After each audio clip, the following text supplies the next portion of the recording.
Olá, eu sou o pastor Luiz Dias da Silva, pastor da Segunda Igreja Evangélica Congregacional de Guarabira. Gostaria de me dirigir a você através deste meio de comunicação com uma mensagem, pequena mensagem que se encontra aqui na primeira carta do apóstolo Paulo a Timóteo, capítulo 4, verso 16. Tem cuidado de ti mesmo e da doutrina, continua nestes deveres, pois fazendo assim salvarás tanto a ti mesmo como aos teus ouvintes. Meus queridos, a palavra de Deus, ela nos mostra aqui que a gente deve ter cuidado de nós.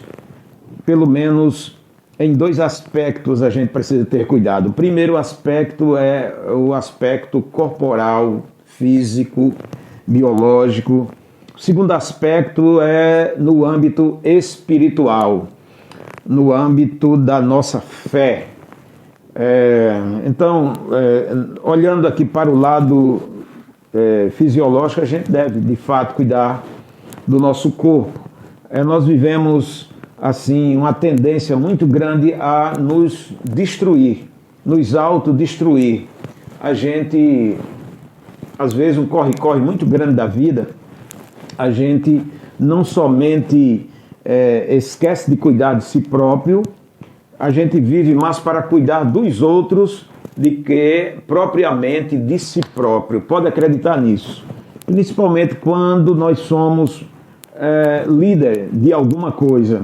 Seja em qual âmbito for, a gente tem o cuidado de cuidado mais com os outros do que propriamente nós. Veja bem, um pai de família, ele vive o tempo inteiro para cuidar de sua família. A partir do momento que ele assume uma família, então ele passa a ter cuidado com a esposa, ele passa a ter cuidado quando surgem os filhos com estes, agora cuidando isso de um tempo infindo. Existem alguns pais de família que pensam assim, depois que eles casarem eu estou livre deles. Mas isso geralmente não acontece, a não ser que esse pai de família seja muito esquisito. Mas normalmente ele vai cuidando de filhos, aí aparece neto, e sempre essa questão de continuar. Por exemplo, quem é pastor, no meu caso, não somente ele tem que cuidar da família, como também ele tem que cuidar da igreja a qual Deus lhe concedeu a graça de ele pastorear. Pode ser uma pequena comunidade, pode ser uma grande comunidade, porque até eu acredito que Deus concede assim, que a pessoa cuide daquilo que a pessoa de fato tem possibilidades de se cuidar. Às vezes eu penso, a minha comunidade é pequena, e eu observo assim, tem grandes comunidades, pastores que são de grandes comunidades, porque Deus dá o fardo segundo cada um pode levar. E eu me contento com aquilo que Deus tem me dado.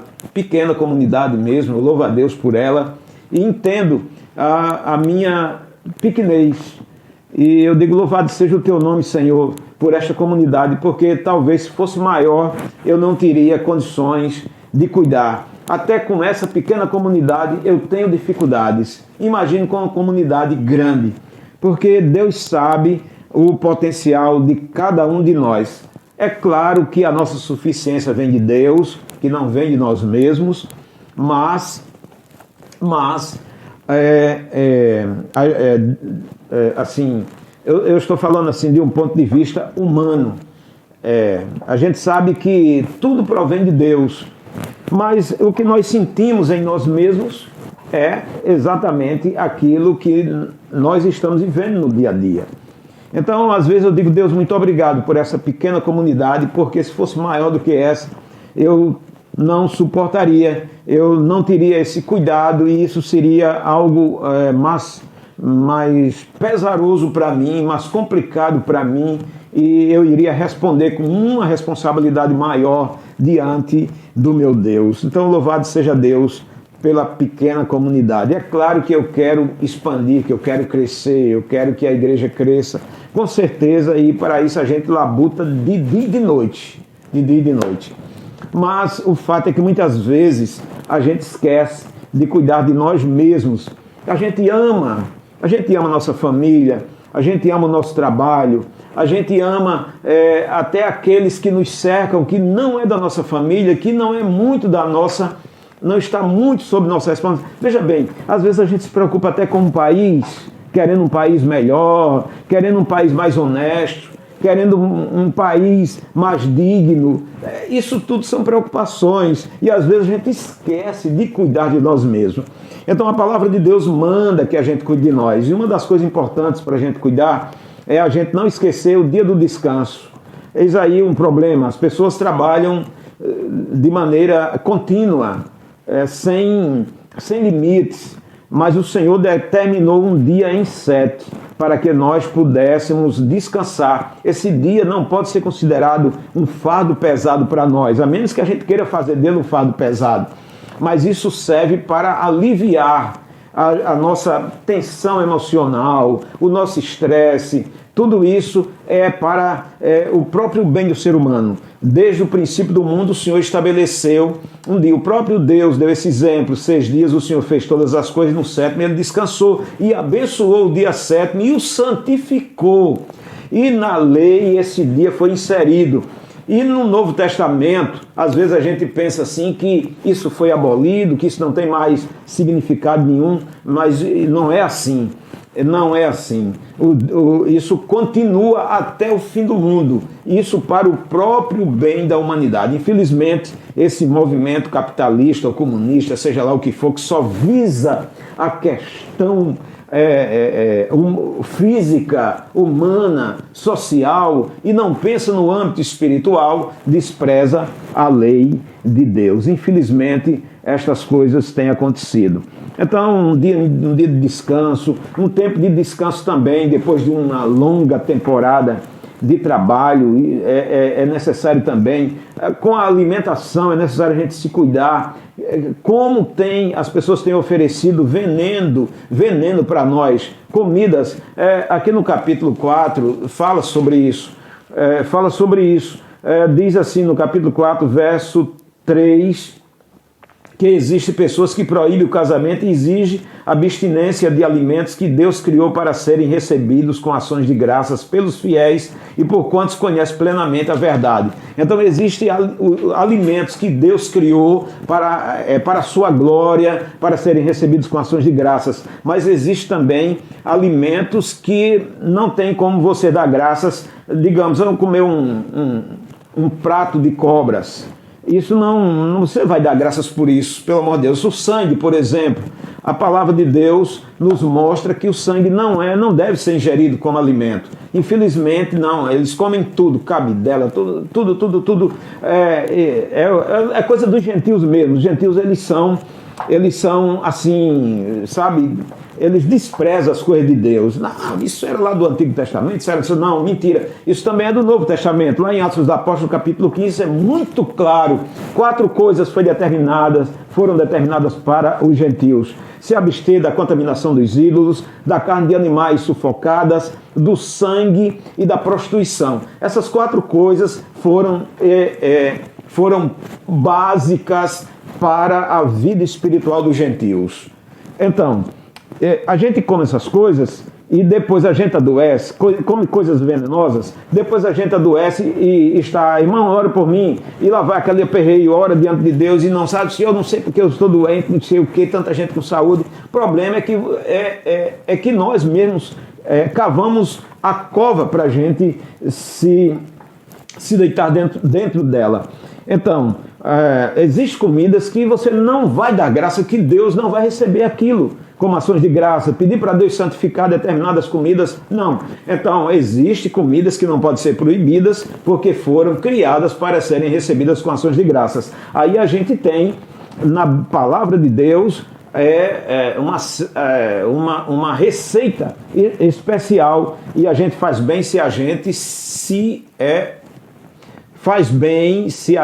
se abster de comer determinadas coisas, determinadas comidas e determinadas bebidas, não é? O exercício físico é importante? Sim, o apóstolo Paulo diz, aqui mesmo nessa primeira carta, capítulo 4, verso de número 8, ele diz, pois o exercício físico para pouco é proveitoso. Então, Ele não está dizendo que o exercício é má, mas ele está dizendo que o exercício embora é pouco proveitoso, mas deve ser feito, sim. É pouco, mas tem a sua validade, a sua serventia. E de repente a gente esquece, a gente fica naquela rotina. Aí agora, assim, todo mundo só quer andar de carro, de moto, ninguém quer dar um passo mais, nem sequer para fazer alguma coisa, nem que seja perto. Tem que se utilizar o carro. Pois bem, mas a palavra de Deus nos diz que a gente deve ter cuidado também. Outra coisa importante também é ter cuidado na questão da recreação. Às vezes a gente quer levar a sua vida de trabalho. Eu não tenho tempo de recrear-me. E às vezes se utiliza, e alguns que se utiliza do recreio de uma forma exagerada ou de um recreio que não é bom, que não é saudável, que não é bom diante do nosso Deus. Mas existe o sexo, por exemplo, aí, a 1 Timóteo capítulo 4, verso 3, também fala que os hipócritas, os ensinos de demônio, os ensinos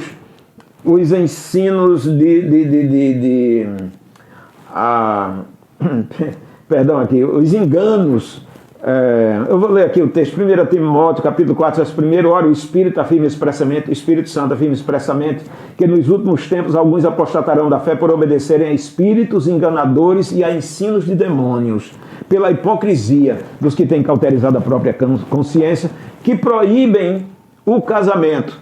Então, veja bem, o casamento foi uma instituição divina. Foi Deus que instituiu, então não há proibições. Também, não se pode proibir o casamento. Também ninguém pode estar inventando casamento, como agora, nesses últimos tempos, a gente tem visto uma correria de se querer aprovar casamento, homem com homem, mulher com mulher, pai com filho, irmão com irmão, com animal. Poxa, quando não é 8, é 80, entendeu? Quando não é 8, então desvaloriza o casamento normal, entendeu? E parte para um lado do absurdo, da perversão, da rebelião contra Deus. Então não é por esse caminho aí. Mas o casamento normal, o casamento de um homem com uma mulher, não podem ser proibidos. O sexo é algo que faz bem. Faz bem, é cuidar de si próprio. A prática sexual amorosa entre os cônjuges casados, direitinhos, na presença de Deus, para a glória do nome do Senhor. Também, agora outra coisa, tem pessoas que querem se recrear, por exemplo, assistindo determinados filmes de terror, filmes imorais, filmes pornográficos. Isso aí não é recreação, isso é contaminar a mente, contaminar a consciência, pecar contra Deus, pôr os olhos em coisas abomináveis. Então é necessário a gente ter muito cuidado. E é uma praia, muito bom ter cuidado para não mirar. Não está mirando aquelas coisas que aparecem lá, principalmente com respeito aos sexos femininos.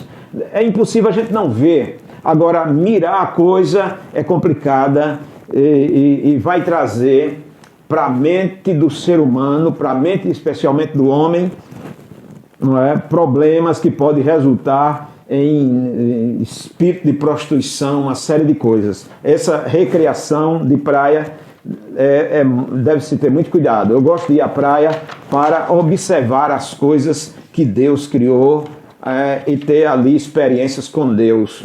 Mas outra coisa não me interessa. E tenho cuidado com a vida espiritual. Essa parte eu gostaria de deixar para outra oportunidade. Mas finalizando aqui o nosso vídeo, eu gostaria de dizer para você que aceite nosso Senhor Jesus Cristo, porque quando você aceitar a Cristo, você vai entender o valor do corpo, você vai entender o valor da alma. Converta-se a Ele, abra o seu coração, entregue sua alma a nosso Senhor Jesus Cristo para a glória de Deus.